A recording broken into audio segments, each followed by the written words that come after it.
বাংলাদেশ জামায়াতে ইসলামী ঢাকা মহানগর উত্তর ও দক্ষিণের আয়োজনে আজ বুধবার বিকেল ৫টায় রাজধানীর পল্টনের বিজয়নগর রোডে এক বিক্ষোভ সমাবেশ ও মিছিলের আয়োজন করা হয়।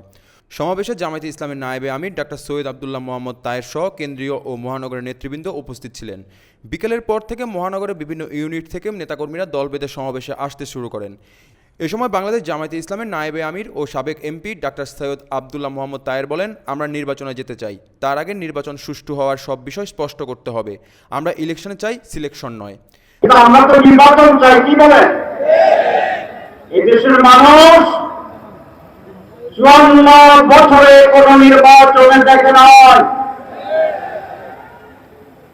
এবার মানুষ আশা করে এবার একটি সুষ্ঠু নির্বাচন হবে। আমরা ইলেকশন চাই, সিলেকশন চাই না। জামায়াতের নায়েবে আমির বলেন, অধিকাংশ দলেই জুলাই ঘোষণাপত্রের ব্যাপারে ভিন্নমত ও নোট দিয়েছেন। সবকিছুর বিষয়ে ঐক্যমত্য হওয়ার পরও একটি দল বলছে এর আইনি ভিত্তি নেই।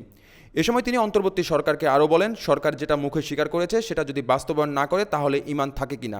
আমাদের সরকার মুখে স্বীকার করছে, আর দুটা করে না, ঈমান আনছে না, সংস্কার হয়েছে।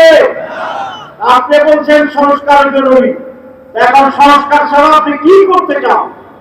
আমরা চাই যে সমস্ত জায়গায় সংস্কারে আমরা একমত হয়েছি সেটা আমাকে আইনের মধ্যে আগামী নির্বাচন হতে হবে।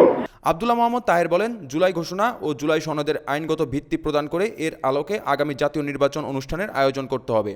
পরে সমাবেশ শেষে বিক্ষোভ মিছিলটি নয়াপল্টন হয়ে কাকরাইল মসজিদের সামনে গিয়ে শেষ হয়।